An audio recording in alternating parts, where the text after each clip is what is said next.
Well, hi there. Happy Thursday night. Happy whatever night that you're watching this on.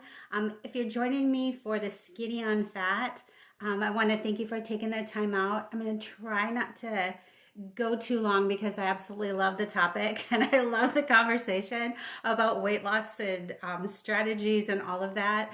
It's been a lifelong mission pretty much since I first realized, just about health and nutrition, and how fun it is and how fun it is to partner with people and I don't know, try to become our best healthy selves, for our families, for ourselves, for our communities, all of that, because we know it's not easy. It's not easy to be an American. It's not easy to be in any country that has abundance of food and abundance of all kinds of things that we enjoy to do, but our bodies tend to reflect a lot of the habits that we pick up along the way. And what I want to do is I want to first talk a little bit about, like I call this the skinny on fat.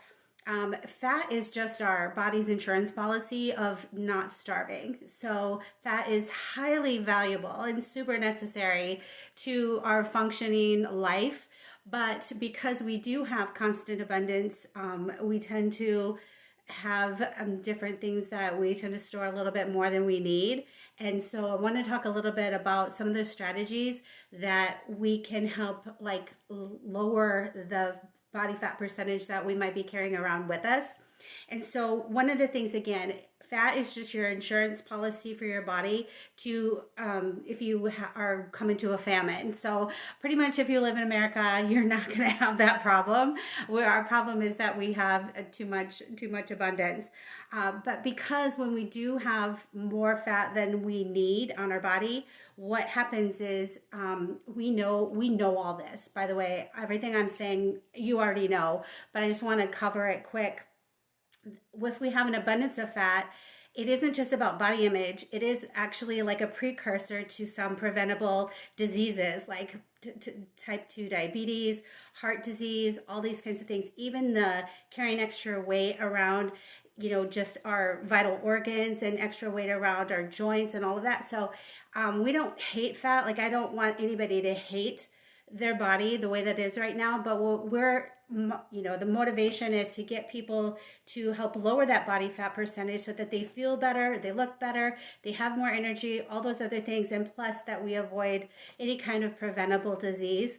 But some strategies that, again, there's so much confusion around eating.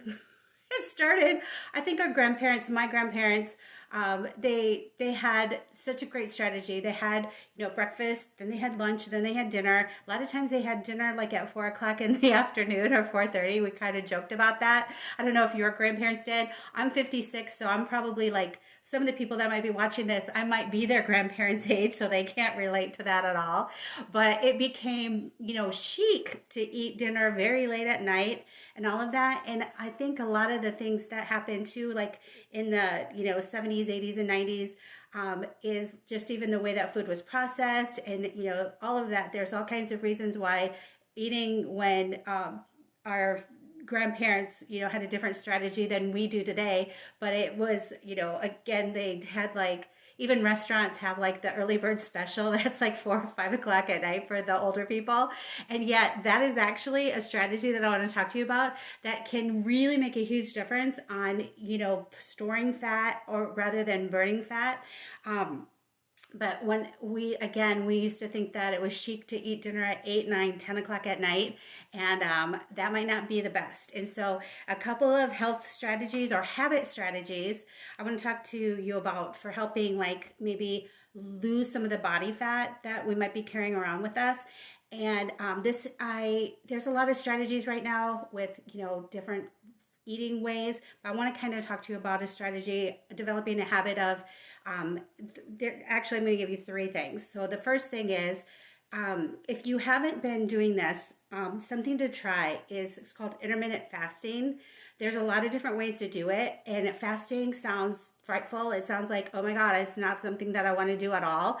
But when you think about it, when you stop eating at night and you don't eat through the whole night, that's technically a fast. So unless you get up and you have a snack at 2 o'clock in the morning, which I don't think a lot of us do, but so we actually are fasting through the night anyway. That's why they call it breakfast, breaking the fast in the morning. But by like spreading out the amount of time between when you eat and when you eat again, it's actually a better strategy for most of us. Some people, what we've been teaching for years, like I'm part of the problem too. Anybody who learned in the, health industry that we taught people to have a breakfast, have a snack, they're constantly eating all day. What we're finding now is that that's storing more fat and they're having struggles if their body really needs that break. So I'm asking you to take a look at Google, like don't make me the authority, but Google intermittent fasting and go, even if you do a 12-hour fast, which is basically like stop eating at 8 o'clock at night and don't eat again until 8 o'clock in the morning, that gives your body a break to say, thank you, I'm going to digest what I have. And then I'm going to go through some of your fat stores and I'm going to burn that to keep my heart beating, my blood pumping, my eyes, dreaming or whatever. But that 12-hour fast is fantastic. Well, then if you want to squeeze it out to like maybe 4 more hours and just say, maybe I want to skip breakfast. But what you're doing is you're tapping into your fat stores. And then if you just have during that next 8-hour window, say 16-hour fast, then 8-hour window, that's a ton of time to eat. And you have, reasonable meals, but don't snack through that whole 8 hours. Like separate that out, have like lunch, have what you want. I'm going to say there's a ton of people who, go keto during that time, which is really eliminating carbs.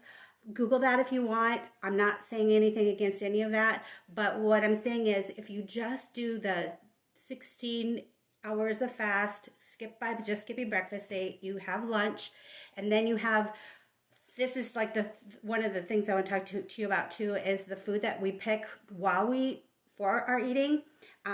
Consider like it just something with a high nutritional value. So something that has a high nutritional value is going to be your vegetables and your proteins and all of that kind of thing. So, when you break that fast and you are eating that for that first time, if the office has donuts, like that has zero nutritional value. It might be good, but it has zero value. So if it has zero nutritional value, it has zero nutritional value for your body. So ask yourself, is this God-made or man-made? And I know that God didn't put cheese like, I love cheese. That's technically man-made. But again, if it's something that's the closest to nature as it possibly can, that's going to be something good for you. But if it's in a box, and it's got especially if it lasts for a really long time, if something has a huge shelf life, that's something that's probably not going to be that fabulous for your body. But it's, again, if you have it once in a while, it's not going to be bad. But again, is it God-made? Is it man-made? Those are questions to ask. How much value does it have? How much can it do for you while you're eating it? So again, during that 8-hour window, that's something to definitely look at. And again, try during that 8 hours to not snack all day long. If you want to have 3 meals during that 8 hours, still space and give your body that breather that just lets it take a break and digest the food that you have. So again, those strategies are simple. It's just about spacing. And these are strategies to help you eliminate body fat, again, so that you are trying to give yourself the best shot for eliminating preventable disease. We can't stop everything that happens to us, but we can stop a few things by lowering our body fat. Okay, so we'll agree with that. Like the strategy is worth it. It isn't telling you, you can't have certain things, but it's just saying, here's what I want. I want to be leaned out. I want to be mobile. I want to have flexibility. I want to not be weighted down by extra fat. That, again, is your body's insurance policy for keeping you from starvation. But again, we want to eliminate that as much as possible. And so, again, the healthy habits, again, you want a habit strategy, and the habit would be spacing out meals. So even if you don't do the intermittent fasting, try to eliminate a snack. Eat enough really delicious food during the feeding time. So have like a high fat percentage, like avocados, the good fats, proteins. Those things slow down. They fill you up and they satisfy you longer, so you don't want to have a snack. You're not even hungry. And so one more strategy that I'm going to talk to you about is not eating 3 hours before bedtime. Now, I don't care what time you go to bed. This isn't about the time that you go to bed. It's just 3 hours before bedtime.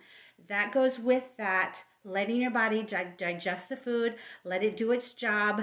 But if you eat right before bed, then when you're sleeping and you're supposed to be resting and recovering and all the amazing things that your body does during sleep, it has to digest the food first. So it impairs sleep.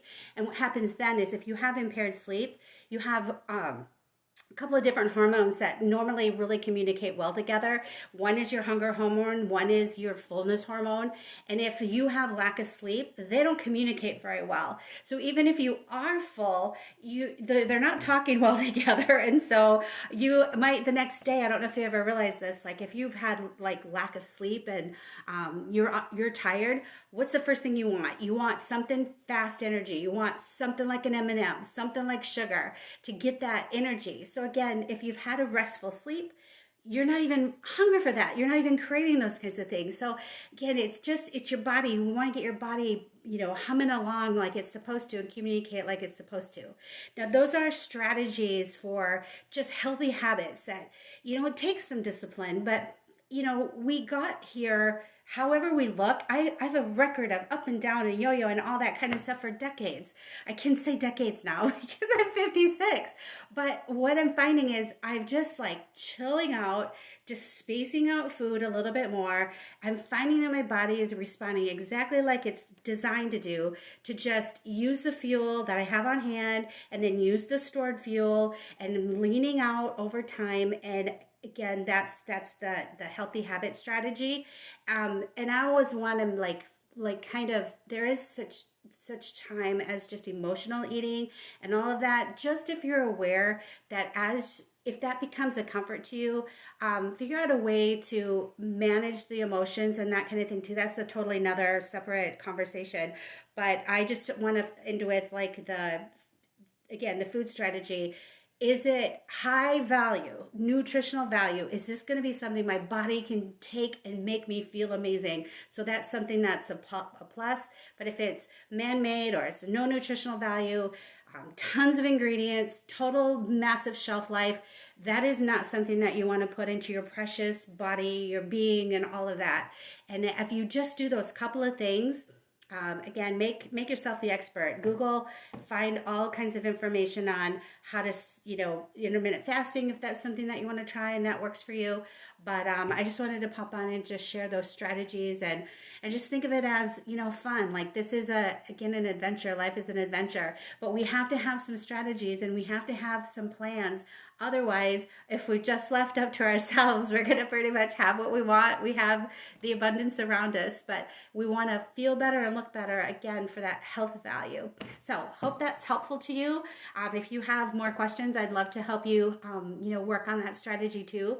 But again, I even took notes this time. I didn't just go off the top of my head, but it was just really important to me to share this with you. If there's one person struggling to just figure out, like, how can I make this more simple instead of more complicated? The simplicity is let your body digest this food, take some breaks. It's as simple as that. And I think you're going to have amazing results. And eat like your grandparents or your great grandparents, and go for the early bird special. Don't eat 3 hours before bedtime, and you're going to see significant difference in your body fat percentage and how you feel the next day. So anyway, love you. I hope you guys got something out of this. Take care.